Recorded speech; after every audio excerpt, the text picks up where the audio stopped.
হেঁটেছিলেন গ্রামের পথে পথে। তুমি তখন চলেছিলে তোমার স্বর্ণরথে। অপূর্ব এক স্বপ্ন সম লাগতেছিল চক্ষে মম। কি বিচিত্র শোভা তোমার, কি বিচিত্র সাজ!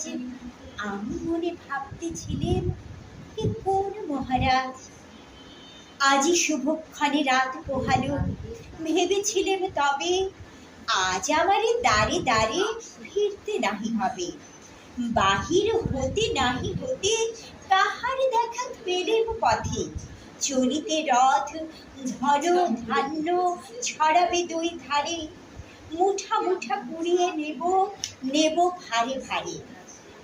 দেখি সহসা রথ থেমে গেল আমার কাছে এসে।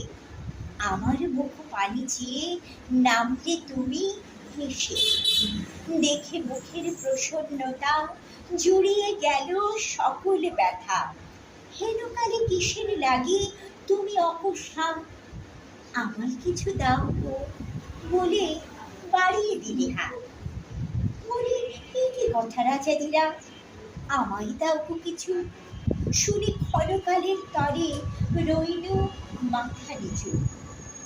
তোমার কি বা অভাব আছে ভিখারি ভিক্ষুকের কাছে?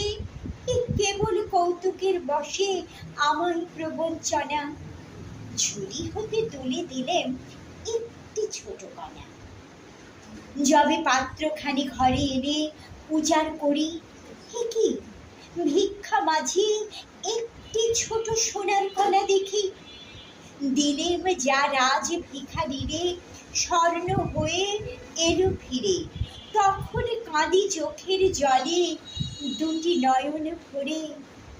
তোমায় কেন দিইনি আমার সকল শূন্য করে।